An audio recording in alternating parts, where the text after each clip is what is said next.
So today, one of the things I'm doing is putting studs in my exhaust manifold for my generator.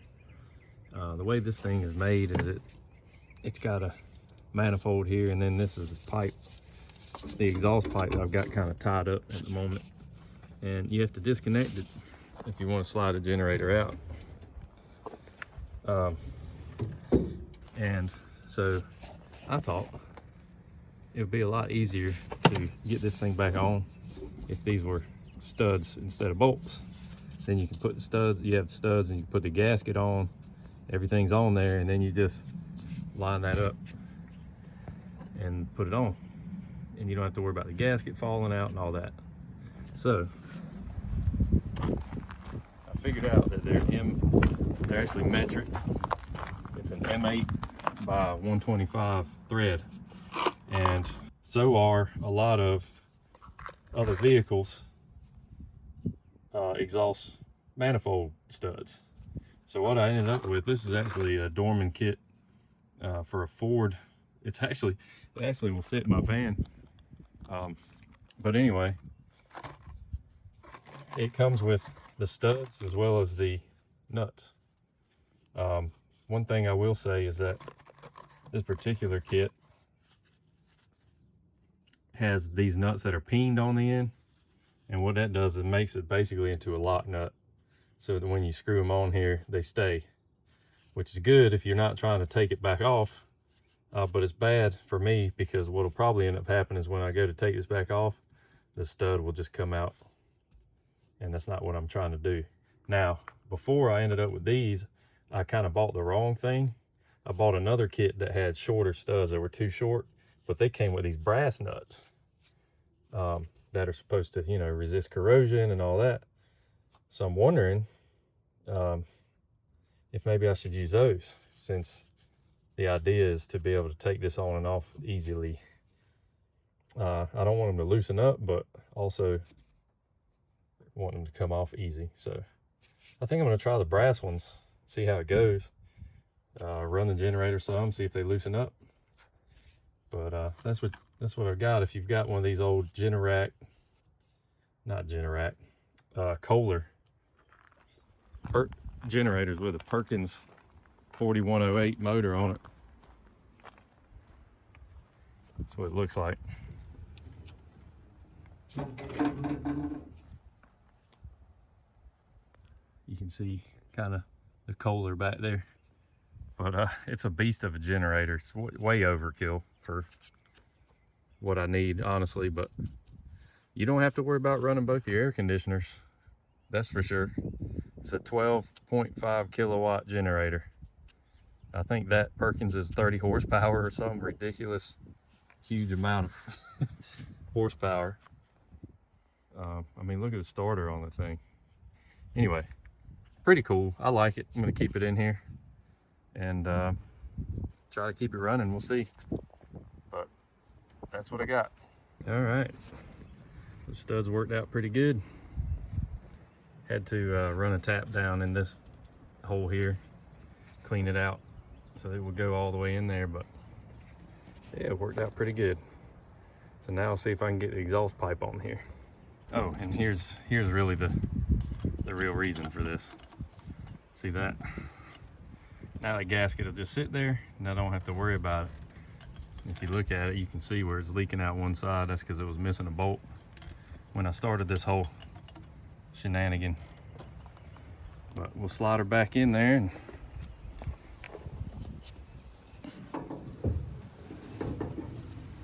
let's see if we can get the exhaust pipe back on. We'll crank this thing up. There we go. Now I have to reach in here and try to get this thing. Yeah, it's gonna be hard to do holding the camera. I'll see if I can get it on, but should make my life a little bit easier. And then we can crank this thing up and run it for a little while and see how bad it's leaking oil out of the rear main seal. All right, we'll be back. Well, I'll tell you what, it took me a couple tries to get the right length, Well, that really worked out good. So yeah, M8 by 125 millimeter Ford exhaust.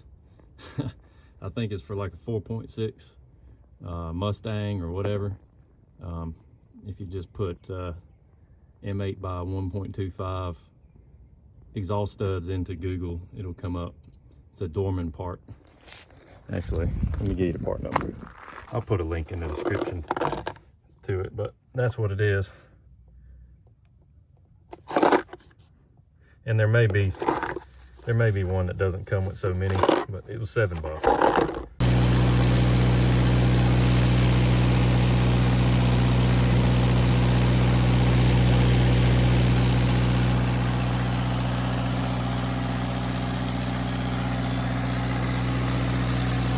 Well, I finished my little trailer the other day.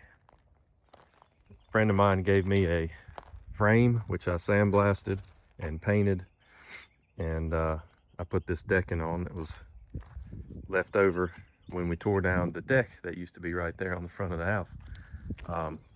There's some more of it over there. Anyway, now I have a little trailer. Part of the reason I did that is I am getting ready to strip this water bay down, get these tanks out of here so that I can replace this floor. Because as you can see, it is not in good shape. And then the other day, I went to Raleigh for a retirement dinner party thing, and they had a place in Raleigh where you could buy metal. So while I was there, I went ahead and got me 3 sheets of 16 gauge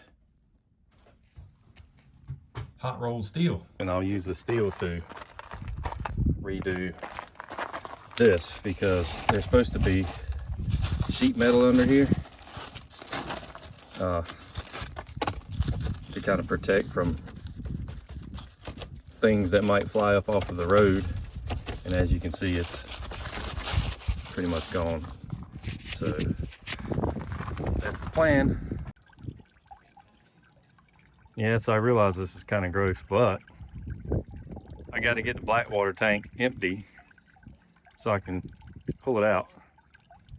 See, the issue is some of this plumbing here has to be removed, and I think though I can leave the gate valves on, so it's not going to be too big a deal, but I don't want it to be heavy. So I'm draining what little bit of left of delicious liquids here I've got left. Actually treated the tank with some enzymes to help it eat everything real good before I did this. And when I get the tank out, I'm going to take one of those sprayer wands and try to see if I can get it cleaned out real good. But it's not a very glamorous job, but luckily this septic tank has a riser, so I can just pop the lid off of it and just dump the bucket right in the septic tank. Very convenient. This brings new meaning to the word dump station.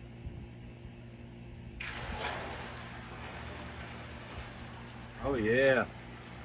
Well, this is what we built the trailer for. Now I can just drag it right up here. I got the tanks out yesterday. Hot water heater, lots of plumbing. Got the black water tank cleaned out. And fresh water tank, got some bleach mixture, actually in both of them.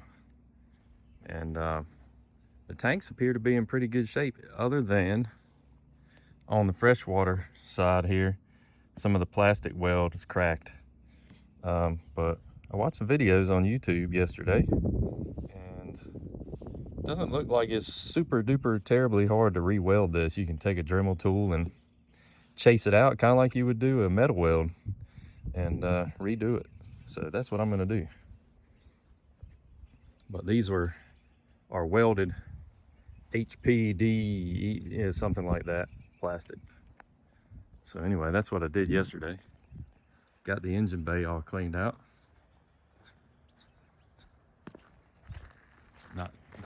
Sorry, not the engine bay, the water bay. Yeah, what's the friggin' difference, right? There it is, all empty. So now I got to get the rotted floor out, get the rotted steel out, weld in a new piece of steel, put in a piece of Vantech, redo the walls, put some stick-on tile in there, and rebuild the water bay. Easy, right? No problem. However, what I'm really doing right now is not coming out here to yap about what I did yesterday, but to check for leaks yet again. The moment of truth. Now, I've said this every time I've come out here to check for leaks, thinking, I got it this time, I got it this time. But I think I got it this time. Just need my light.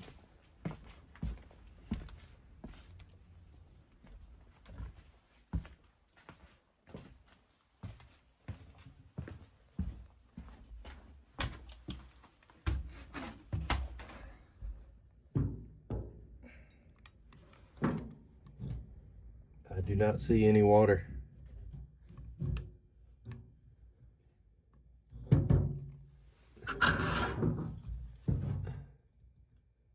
Don't see any water under there. Come on, big money, big money. Don't see any water under here. That is most excellent. Check this side again. This side didn't have any water last time. I had this side last time, so dry as a bone. And dry as a bone. Well, I'll tell you what, y'all. I kind of want to jump up and down and scream like a little girl right now. I'm so happy. I am excited about this. It's freaking awesome. So that means I can start putting my floor in and start working on the inside a little bit again.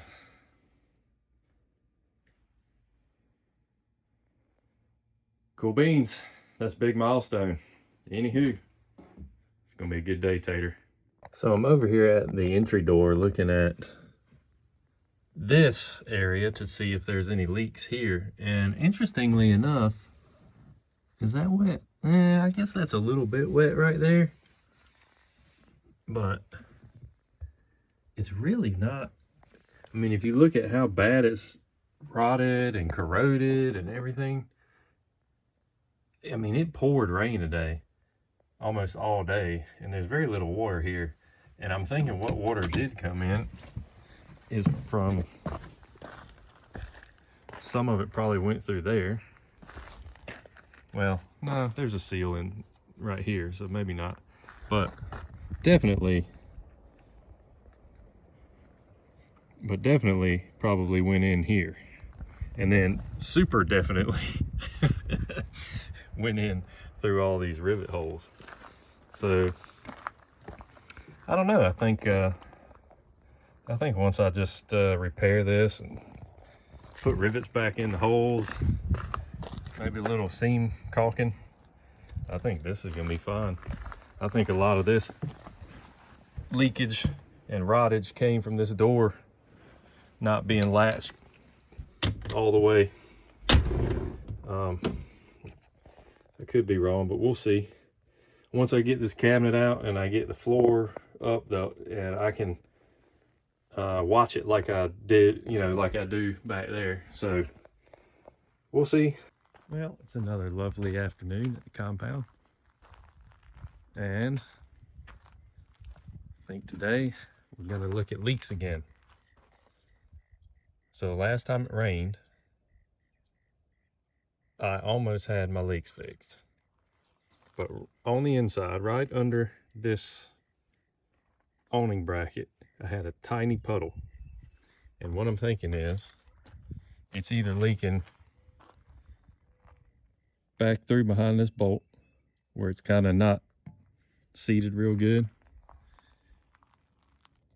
down behind the rub rail, which I really hope not, because it took 100 rivets and a lot of work to reseal that. But what I'm thinking it's probably going to end up being is through here, behind the sheet metal. You can even see some shavings where I drilled that hole out coming through there. I think that's what it is. So what I'm going to do, I preach this all the time at work. The first step in troubleshooting is to reproduce the issue. So since it's not raining, what I'm going to do is I'm going to spray water directly at this spot right here. And then I know the leak isn't coming from anything above this or around it or whatever. If I have the same area of a leak, that pretty much proves my theory. And if that's the case, then I can be pretty certain when I reseal all this and I spray it again and it doesn't leak, that that was the leak, and move on with my life. So anyway, that's the plan.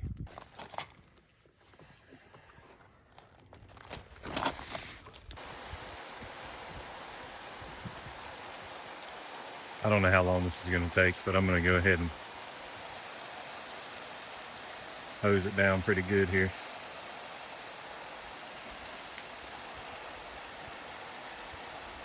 I could spray water straight in that where I think it's leaking, but that wouldn't be a very realistic test.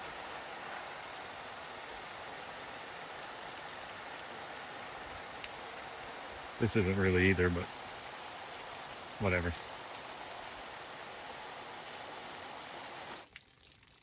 Okay. Let's see what we got. Nothing yet. And keep in mind, it rained 5 hours the other day, and I had a puddle like that big. So,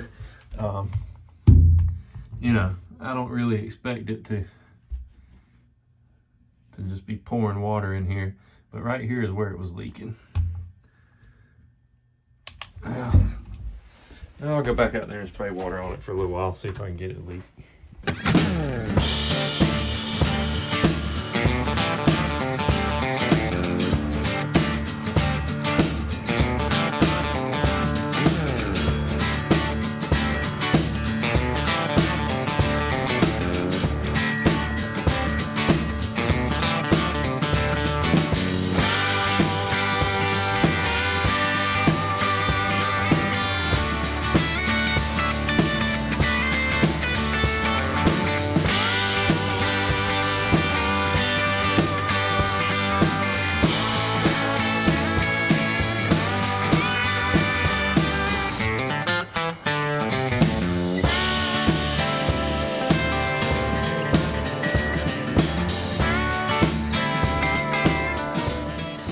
Well,